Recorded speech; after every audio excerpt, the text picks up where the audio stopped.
Welcome to Podjunction, where business meets podcasting. Whether you're on a morning jog, driving to work, whipping up a meal, or just simply taking a minute for yourself, our weekly bite-sized episodes promise fresh insights from successful podcasters who have cracked the code of using podcasts to grow their business. So whether you're a podcasting newbie or a seasoned podcaster, this episode is for you.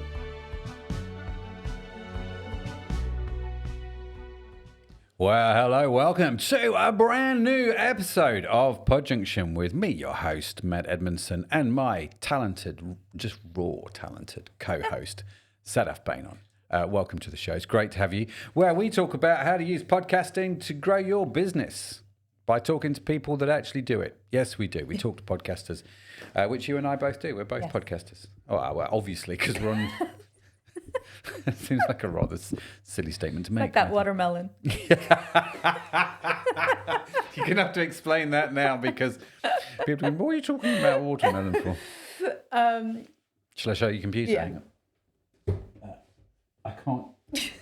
There we go. Sorry, ladies and gentlemen, if you're listening, I'm struggling to reach Sadaf's computer. I'm going to hold it up to the screen. So actually what you can see on the screen is an Apple Mac. Where the apple has been covered with a sticker, and on the sticker is a hand-drawn watermelon slice. And if you look at the video, you would look at that and go, that's obviously a watermelon, right? I mean, it's hand-drawn, but you know what it is. I mean, it's hard to not understand what that is. So there you go, I've set it up for you.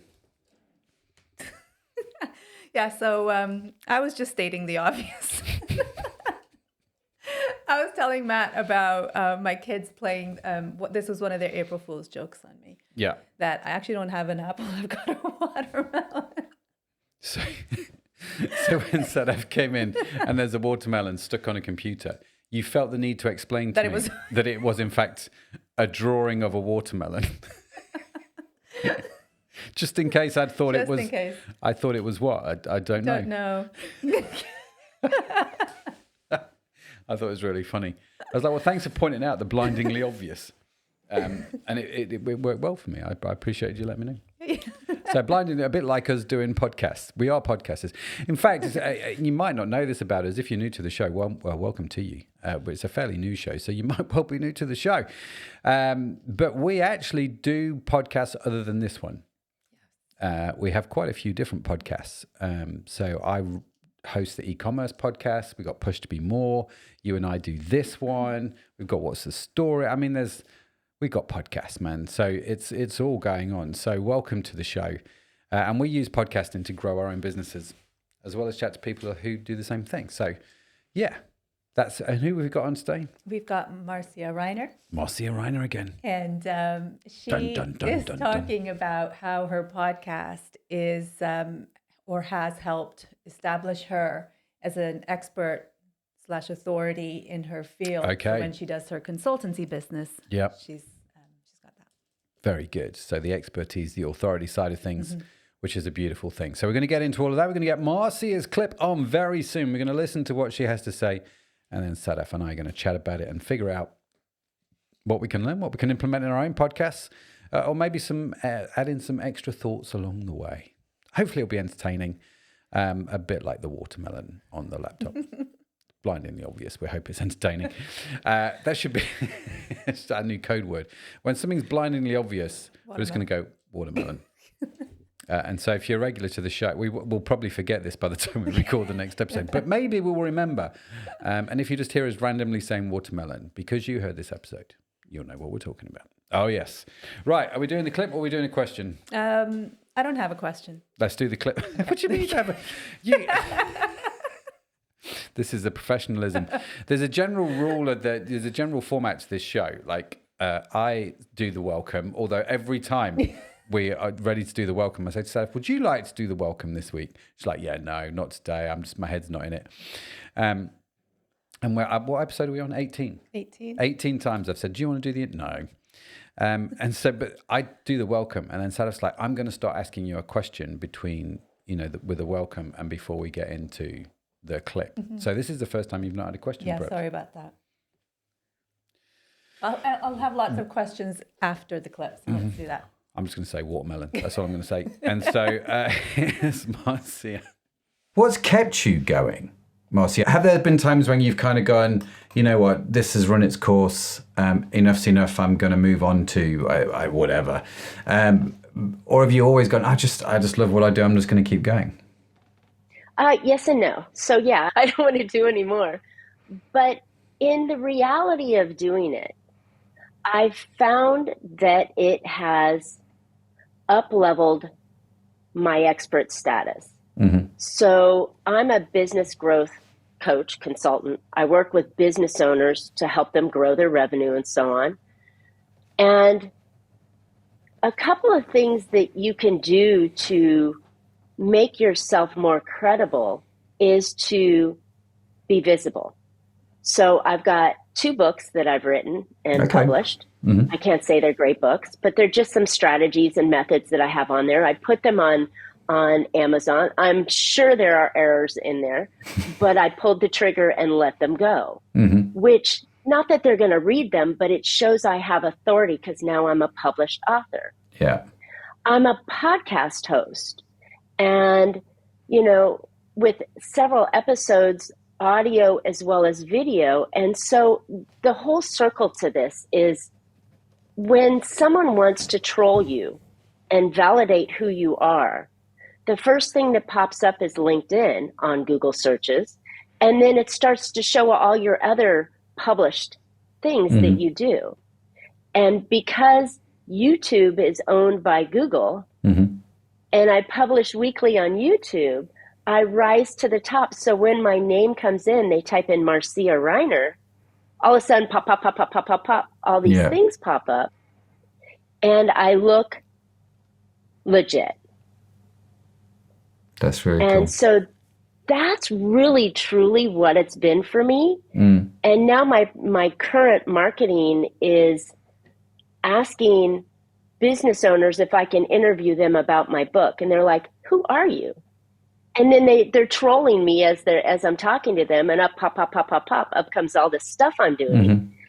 And then I'm constantly posting on social topics and information, and I'm always talking about business growth. So that validates who I am. So have I made money from my podcast enough to say it's been worth a couple hours a week? Probably not.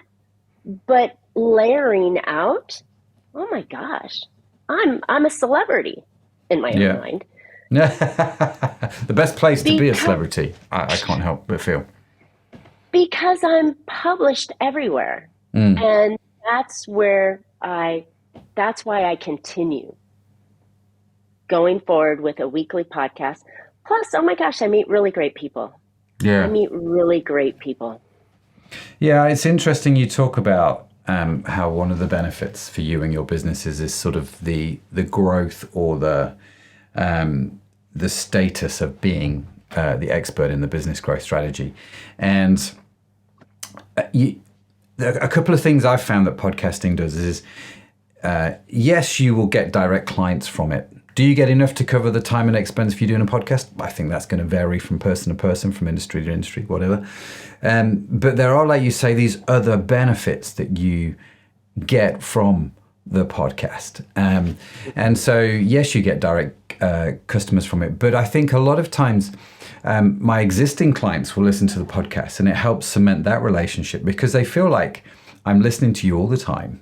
You know, I know you. And that, I think that really, really helps. So you cement existing business relationships as well as find new ones, don't you? And you just don't know where somebody listening to the show is at on the journey. Maybe they heard of you through a referral, then they've gone to search you on Google, and then they've discovered, oh, you've got a podcast. Oh, this is actually quite good. I like how she interacts with the guests and all that sort of stuff. And they're like, and then they call, right? So, and you just don't, you can't quantify that or monetize, put a figure on that. But is that the reason then you carry on with the podcast, is because of this wider effect that it has on your business? 100%. I would love to throw some money at advertising, and I'd love to have it professionally produced. I don't think it needs to be, but, sure, it would be nice to have all of that kind of stuff. But in reality, what you just explained is that my clients or potential clients are trolling me, or my referral partners, bring them on and then they get access. So then it becomes this quid pro quo thing. I mean, there's a dozen different reasons why I continue, and not really one of them has to do with the monetization of the podcast. I don't run ads. The sponsor of the podcast is my company, Trajectory Consulting. Yeah. So that's the front and back end bookends.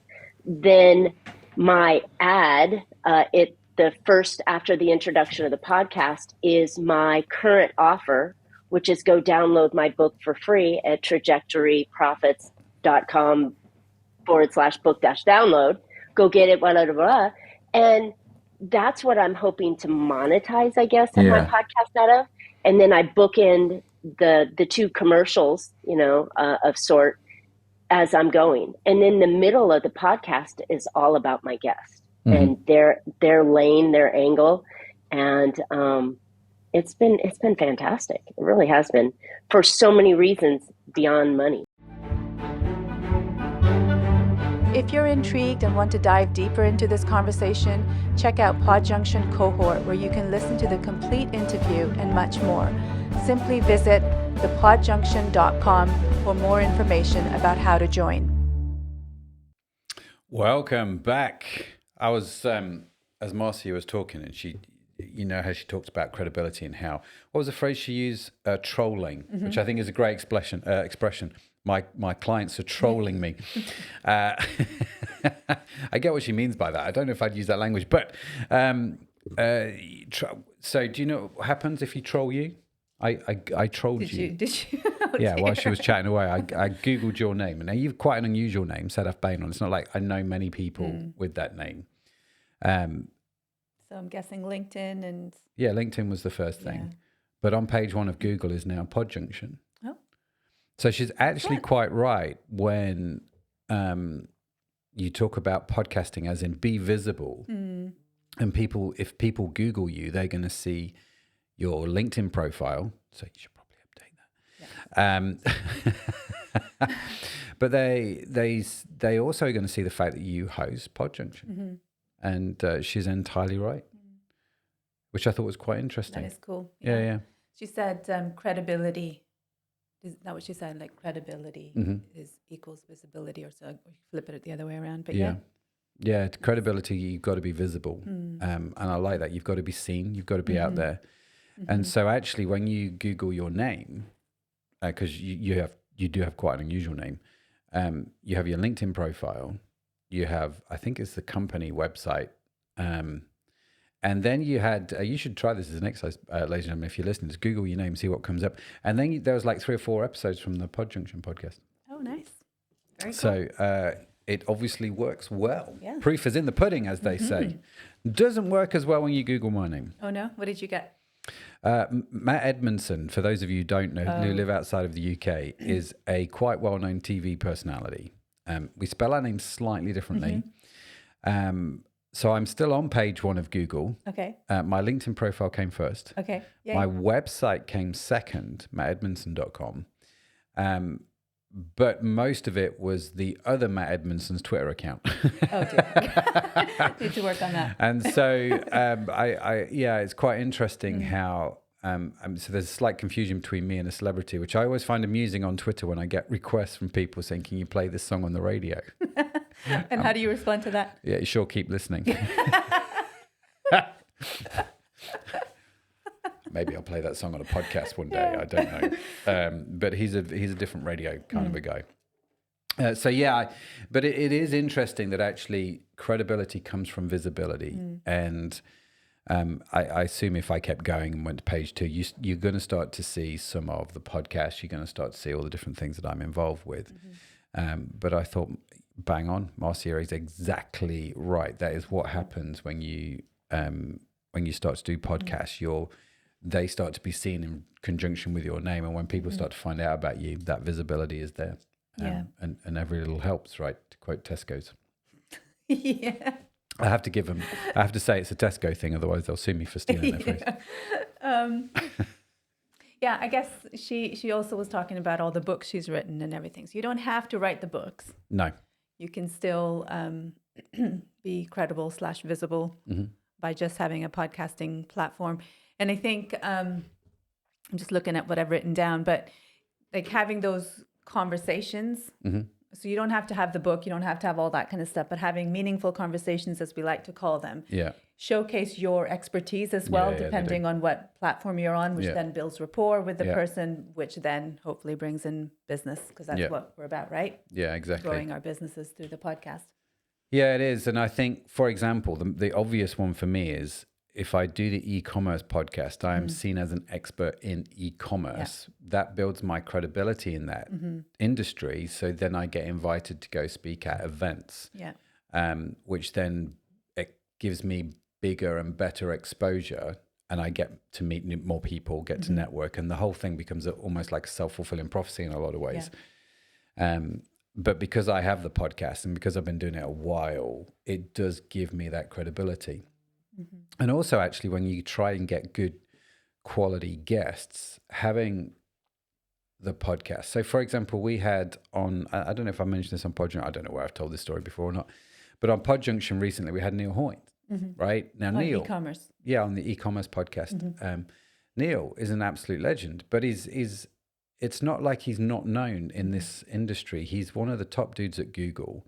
I was on LinkedIn the other day and he put a post up, picture of him outside Google, 11,500 likes. Wow. Just on his post. You're like, he knows a fair few people, he's followed by a fair few people. But if I was going to sort of, I've not tried it and I'm not, I think Neil's a great guy, and I'm sure if I called him up and said, Neil, can I ask you some questions for half an hour? He'd be like, I don't know, I haven't got the time.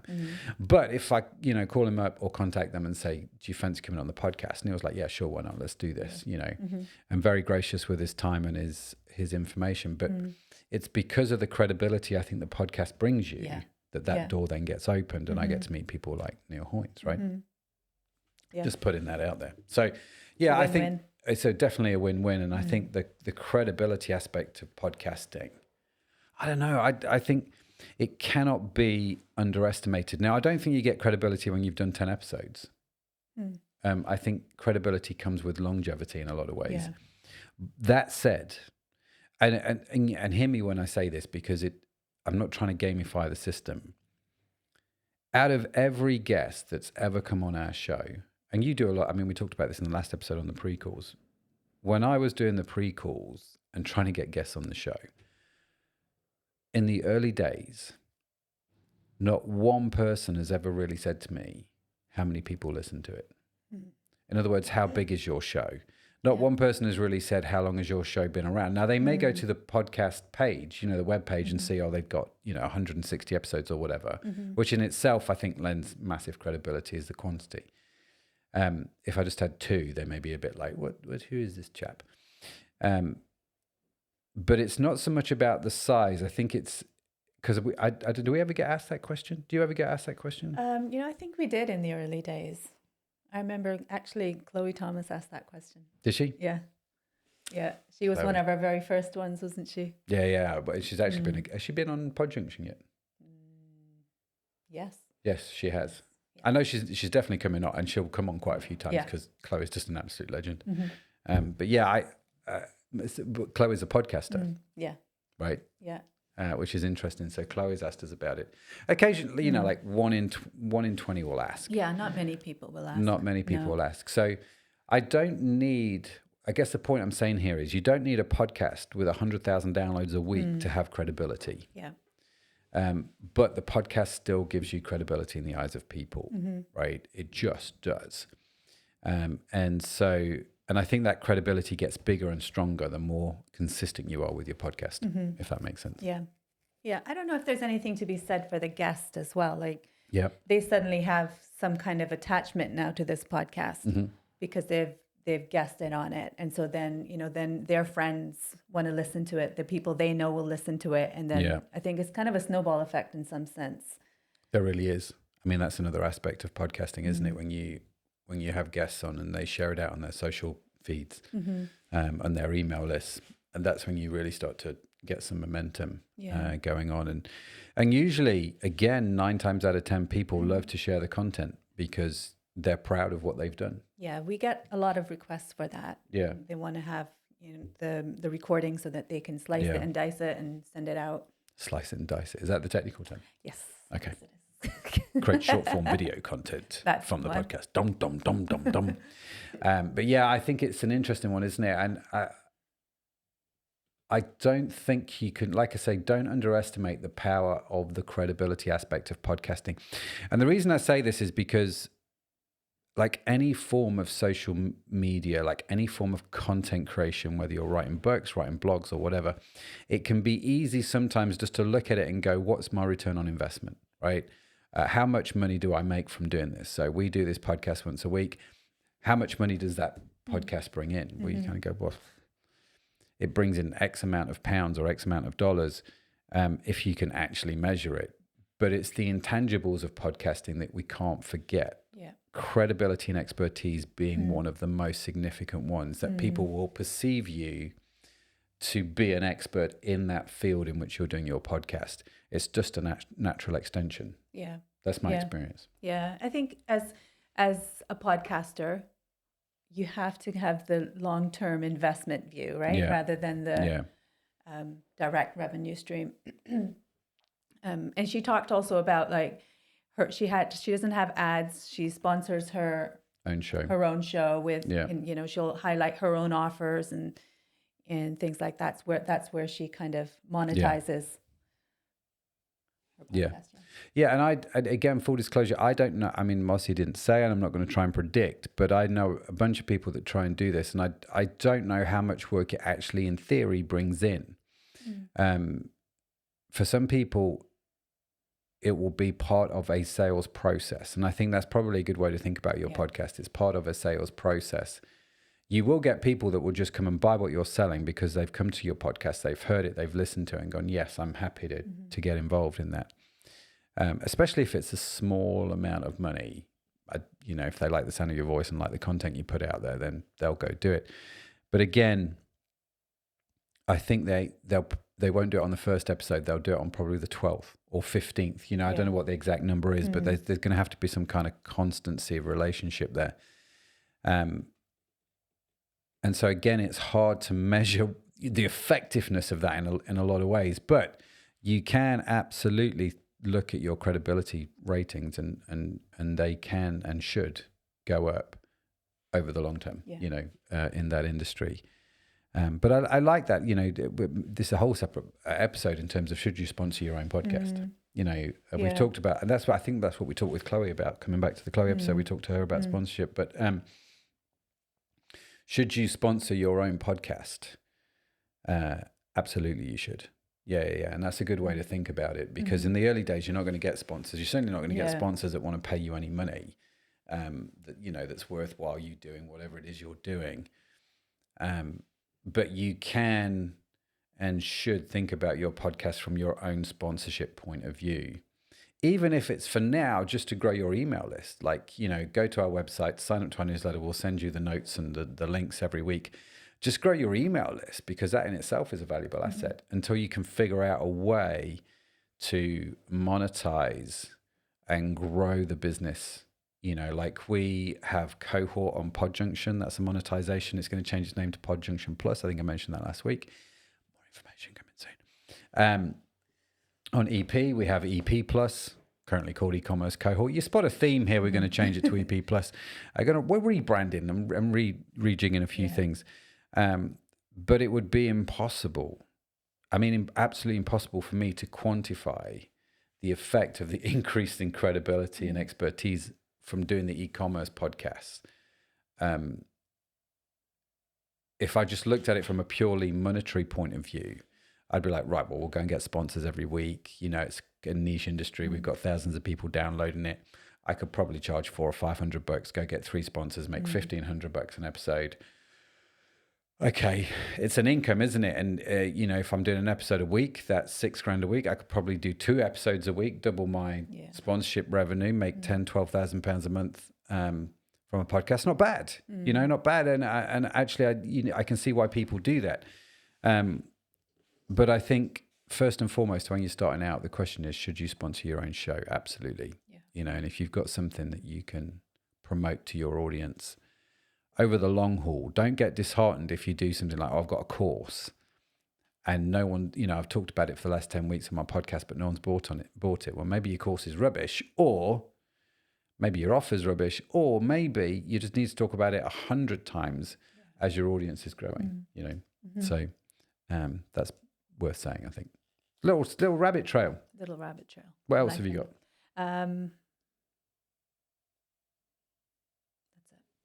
That's it.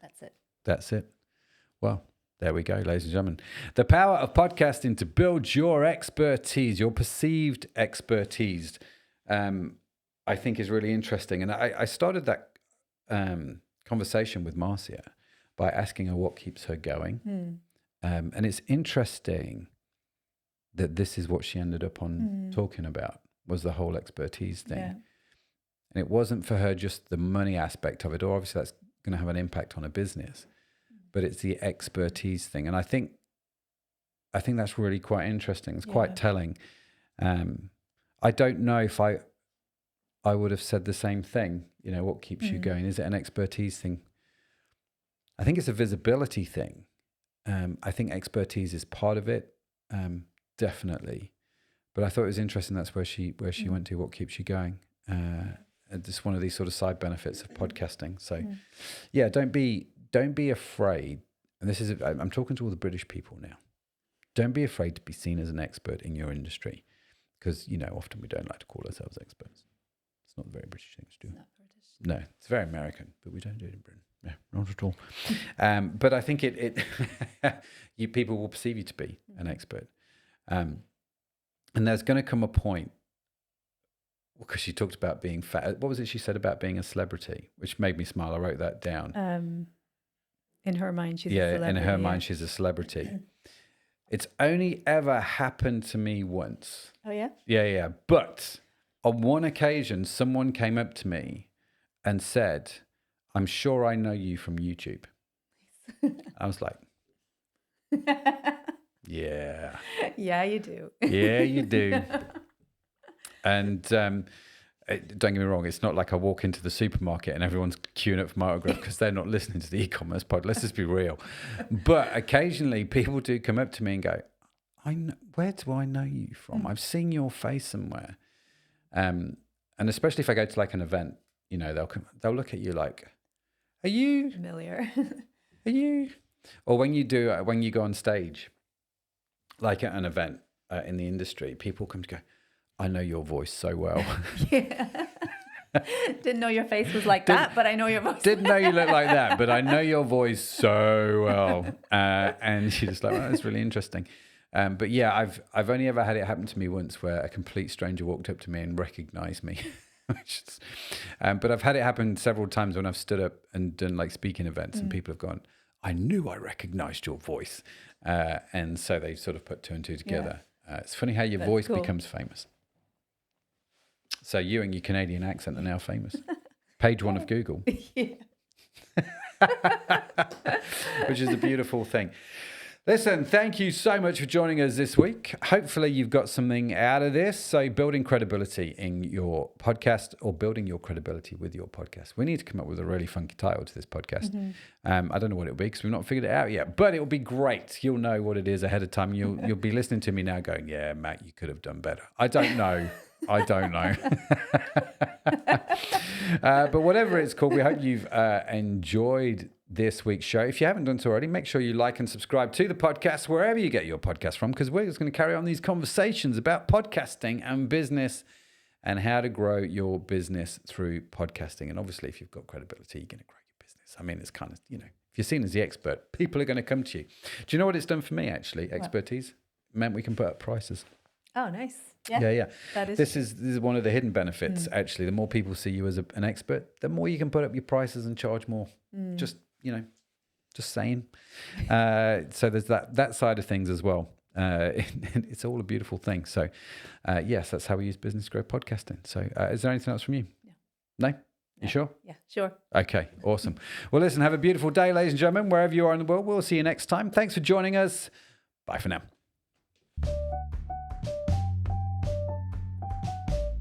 And that brings us to the end of today's episode at Podjunction.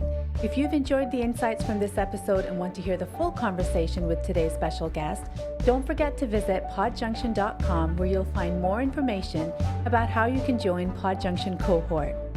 Whether you listened while on the go or in a quiet moment, thank you for letting us be a part of your day.